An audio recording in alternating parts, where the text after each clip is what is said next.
여행 3일차 2026년 1월 16일 케이브 아트 호텔에서 충분한 휴식을 취한 후 호텔 주변을 아침 산책에 나섰습니다.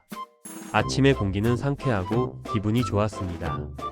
약간 어두운 이른 아침이지만 이국적인 괴렘의 주민들의 동굴 주택을 감상하며 산책을 하니 정말 즐거웠습니다.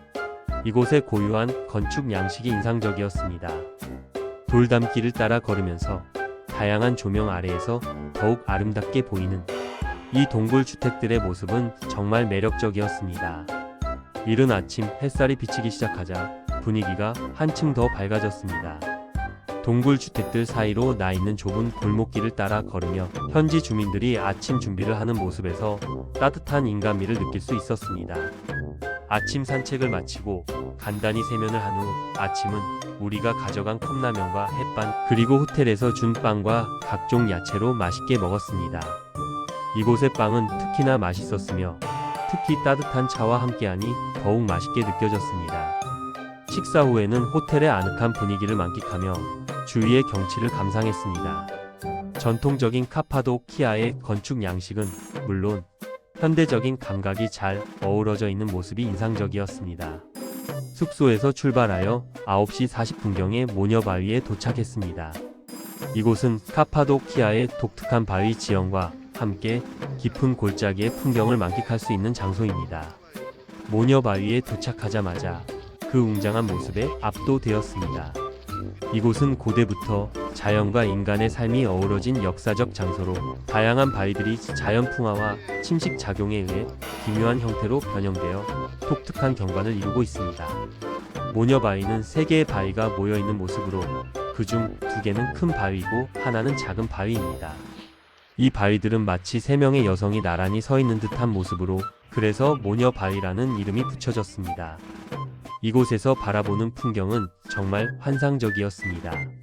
모녀바위 주변에는 기발한 요정 굴뚝들도 함께 위치해 있어 독특한 자연 예술 작품 같은 분위기를 자아냅니다.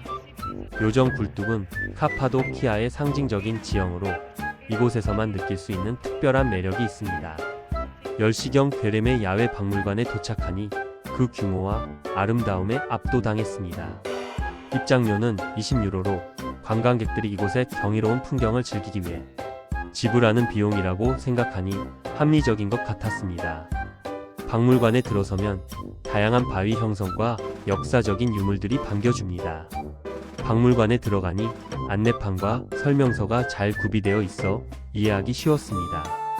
이곳은 카파도키아의 역사와 문화를 깊이 있게 배울 수 있는 곳이었으며 특히 과거 수도원과 교회들이 잘 보존되어 있어 그 규모와 아름다움에 감탄하게 되었습니다. 괴렘의 야외 박물관은 자연이 빚어낸 독특한 바위 지형과 인간이 손길이 더해진 건축물들이 어우러져 만들어진 걸작으로 평가받고 있습니다. 마치 다른 행성에 와 있는 듯한 착각을 불러일으키며 방문객들에게 잊을 수 없는 경험을 선사합니다. 각 바위들은 자연의 힘이 얼마나 위대한지를 보여주며 그 사이에 새겨진 역사와 문화는 또 다른 감동을 줍니다. 박물관 내부에는 여러 수도원과 교회들이 자리하고 있습니다. 이들 건물은 기독교 역사와 밀접한 관련이 있으며 과거 수도사들의 삶을 엿볼 수 있는 장소입니다. 각 교회마다 독특한 벽화와 건축 양식이 있어 그 자체로도 많은 이야기를 담고 있었습니다. 특히 벽화들은 당시 사람들의 신앙과 삶의 모습을 생생하게 전달해 주었습니다. 괴렘의 야외 박물관을 돌아보며 요정의 굴뚝이라고 불리는 독특한 지형도 관찰했습니다. 이 지형은 바람과 물의 침식으로 형성된 자연의 예술 작품으로 관광객들에게 많은 사랑을 받고 있습니다. 요정의 굴뚝을 바라보며 그 경이로움을 느끼니 시간이 어떻게 지나가는지 모를 정도로 매료되었습니다. 괴렘의 야외 박물관을 관광한 후 우리 일행은 괴메르에 위치한 개밥월드에 12시 30분에 도착했습니다.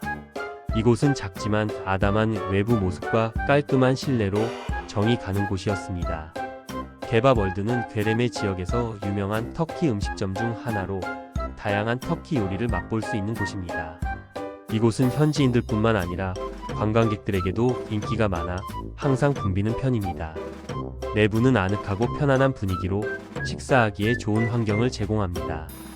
메뉴판을 살펴보니 다양한 요리가 눈에 띄었습니다. 우리는 여러 가지 음식을 주문하여 나눠 먹기로 했습니다. 주문한 메뉴는 다음과 같습니다. 아다나 디룸 아다나 랩, 타부쿠 카나트 닭 날개, 타부쿠 시시치킨 시시, 애시시고기 꼬치. 음료와 차, 각 메뉴는 가격대가 적당하고 양도 푸짐했습니다. 특히 아다나 디룸 아다나 랩은 매콤한 양념이 잘 배어 있어 입맛을 돋우는 맛이었습니다. 주문한 음식들이 하나씩 나올 때마다 기대감이 커졌습니다. 아다나 디룸 아다나 랩은 부드러운 고기와 함께 신선한 채소가 어우러져 정말 맛있었습니다. 타부쿠 카나트 닭 날개는 바삭한 껍질과 촉촉한 속살이 조화를 이루어 한입 베어 물 때마다 행복한 기분이 들었습니다. 타부쿠 시시치킨 시시는 고소한 맛이 일품이었고 애시시고기 꼬치는 쫄깃한 식감이 매력적이었습니다.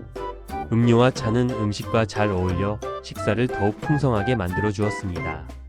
여러 가지 음식을 골라서 먹는 색다른 체험을 하였고 각 요리의 맛을 비교하며 즐길 수 있어 좋았습니다.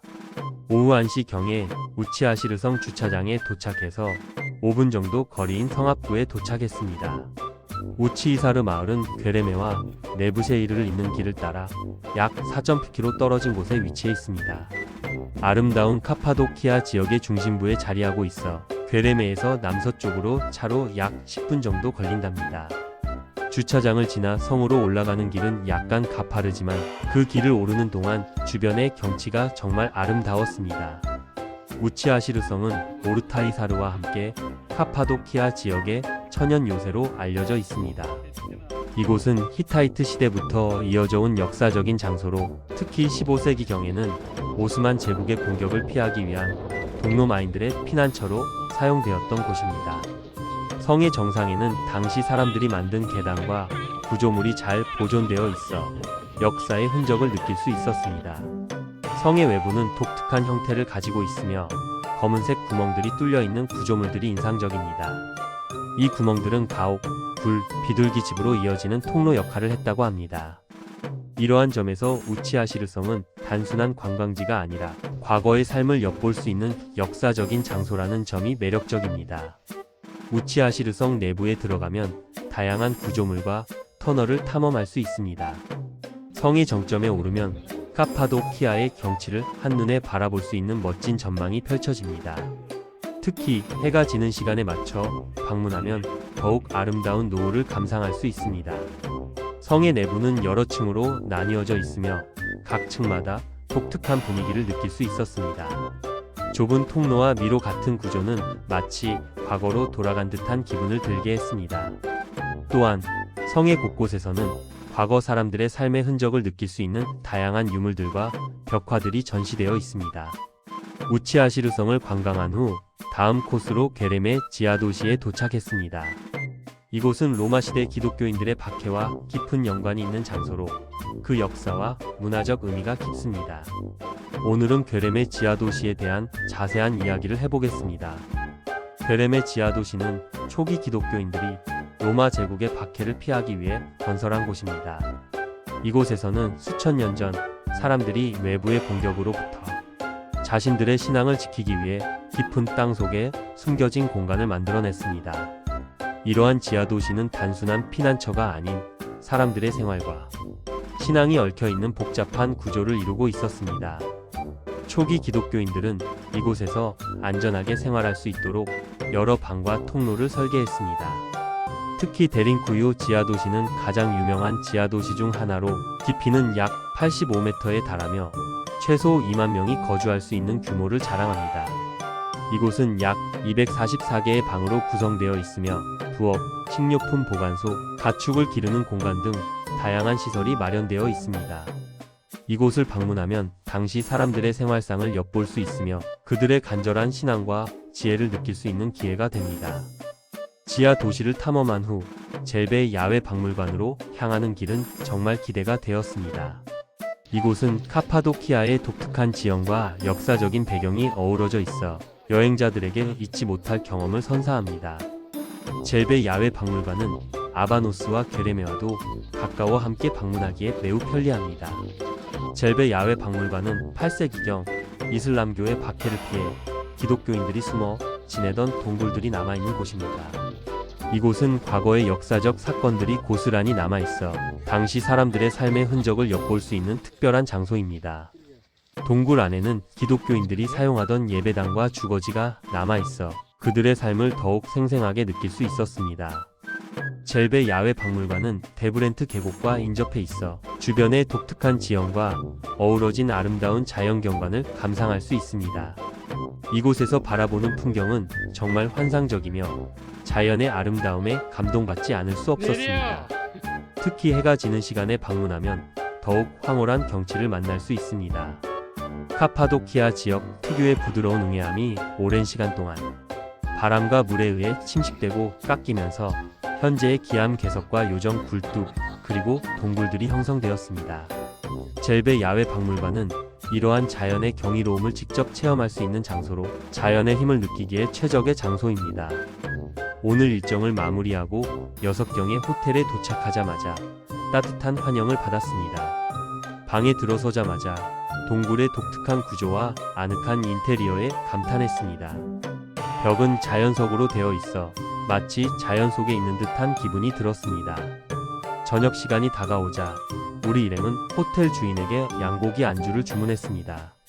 주인은 매우 친절하게도 우리 입맛에 맞게 양고기를 케밥 형태로 만들어 주셨습니다. 그 맛은 정말 일품이었습니다. 양고기의 풍미가 가득한 케밥과 함께 소맥을 건배하며 하루를 기분 좋게 마무리했습니다. 양고기 케밥은 정말 맛있었습니다. 고기가 부드럽고 양념이 잘 배어 있어 한 입 먹는 순간 입안 가득 퍼지는 풍미가 일품이었습니다. 소맥과 함께 즐기니 하루의 피로가 싹 가시는 듯 했습니다. 이곳에서의 저녁은 정말 특별한 경험이었습니다. 시청해 주셔서 감사합니다. 다음 일정을 기대해 주세요.